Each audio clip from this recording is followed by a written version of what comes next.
Yeah, so this week I wanted to talk about the one thing that you should do when you find yourself gaining weight in your 40s or your 50s and you don't understand why.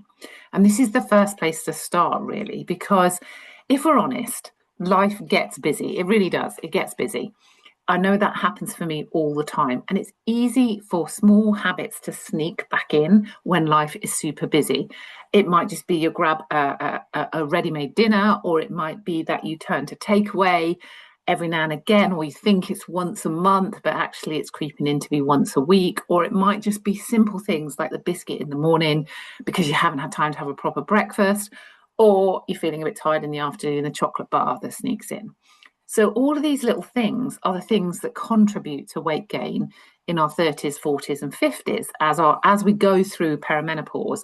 It's what contributes to that unsuspected weight gain. Even just, I think it's one chocolate digestive biscuit can end up, if you have one of those a day and you're over your metabolic level for your calorie intake, you can end up putting on half a stone a year.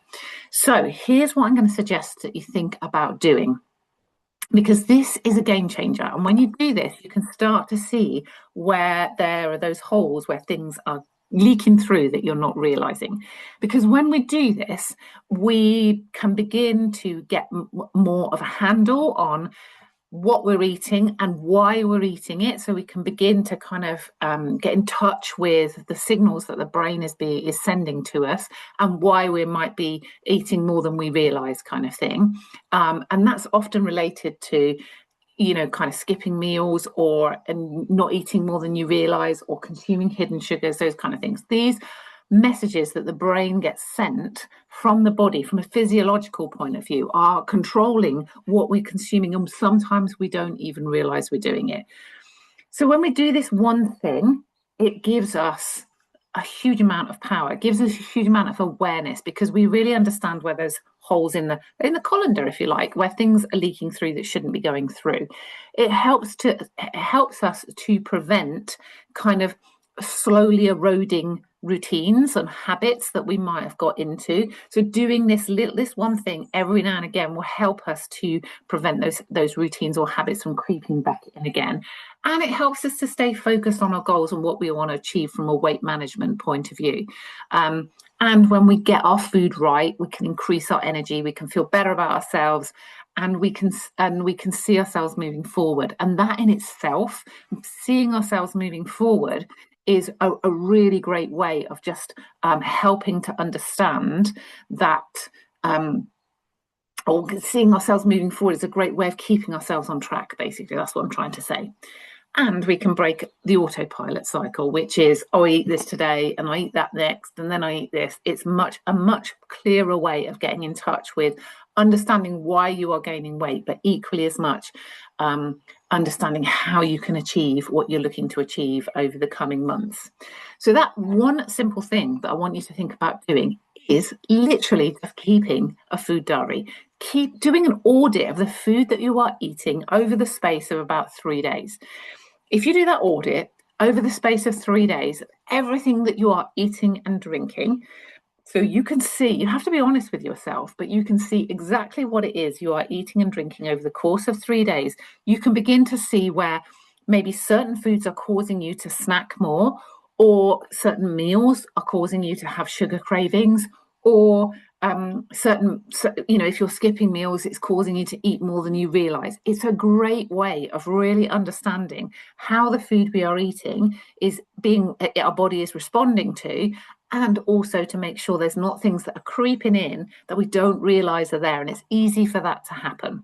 So if you track everything over 3 days and just make sure everything that passes your lips, everything you drink, whether it's a low calorie drink, whether it is a cup of tea, or whether it is a 3-course meal, whatever it is, just log it over the course of 3 days, because it all adds up. I had a client once who said to me, the calories in cake don't count if somebody else buys it for you. And it still does count. It absolutely does count. Now, whilst I'm not saying to you, I want you to start counting calories, because that's not what I'm about. What I want you to start really getting into doing is getting in touch with how food is making you feel. And if you are finding yourself snacking between meals, what did I eat before that has resulted in my blood sugar spiking and crashing? And it's a great way of really getting in touch with how your body responds to foods. And it also is a great way of allowing you to see patterns. It really is. Some foods will work for you and some foods won't. Some foods will spike your blood sugars and then they will crash. And when your blood sugars are on a roller coaster, you're almost out of control of the food you're consuming because your brain takes over. But also, as we know, when insulin is high, it's a fat storing hormone. It will cause us to hold on to weight. So we can see patterns where something is not aligned properly because we're snacking, or maybe we're just not eating enough protein at meal times, or we're maybe consuming too many diet drinks, that kind of thing. So if you do this 3-day audit, it will allow you to look for the patterns. It'll allow you to really understand how food is making you feel. And it will help you understand how food gives you energy, because some food gives you energy and some food doesn't, okay? So how you are feeling within 2 hours of eating that food, that is going to be an indicator of whether that food works for you or not. And if it works for you, you're going to keep going for 4 or 5 hours without even thinking about food. But if it's causing blood sugars to go on a roller coaster, causing them to spike and trough, then you're going to find yourself mindlessly snacking, because as your blood sugars crash, your brain takes over and wants you to eat something. So I really want you to just kind of go, just do this audit for 3 days, look for the patterns and really hear how food is making you feel. And then once you've done that audit, you can reset your intentions. You can reset, right, okay, I can see here that lunch is causing me to have a bit of a dip in the afternoon. I'm reaching for a chocolate bar. So I'm going to change up my lunch, which will mean that dip doesn't happen. And that's going to allow me to keep working towards my goals, because it's the small things done consistently that make a huge amount of difference. And just really identifying what those small things are. Those small things can done consistently that are spiking and troughing your blood sugars could result in you being a stone heavier by the end of the year. Equally as much, those small things done consistently that are allowing your blood sugars to balance could mean that you're a stone lighter by the end of the year. So that little audit over 3 days of everything you eat, everything you eat and drink, regardless of, don't count calories, just focus on the food and how it is making you feel, is going to help you really understand, if I'm gaining weight, why am I gaining weight? What is in there that I'm not realizing I'm doing that is causing my weight to go on? And it's one of those things, when you do a little audit like that, it's an ultimate form of self-respect, because it's you going, I want to know how my body responds to food, and I want to understand how I can take control and make myself feel better.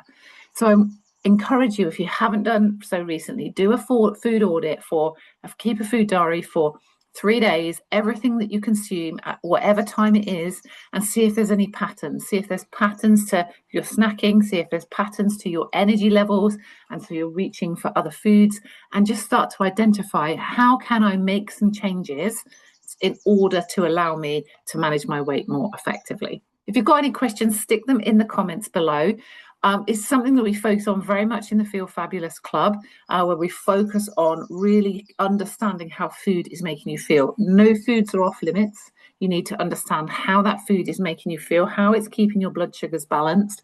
And if it's keeping your blood sugars balanced, it's food you want more of. But if it's causing you to spike and trough, you're going to find yourself eating sort of almost mindlessly, out of control. And that's not a place that you want to get to. So you want to find the foods that are helping you to keep your blood sugars balanced, because there's no one size fits all. It's all about understanding how your body personally responds to food. So if you're ready, the details for the Feel Fabulous Club are in the comments below as well. I'd love to see you over there. It's a monthly club where we have lots of content every single month, and it will really help you to achieve your goals before the end of the year. Hope you found that useful. Any questions, stick them in the comments below, and I'll speak to you very soon. Good care. Bye.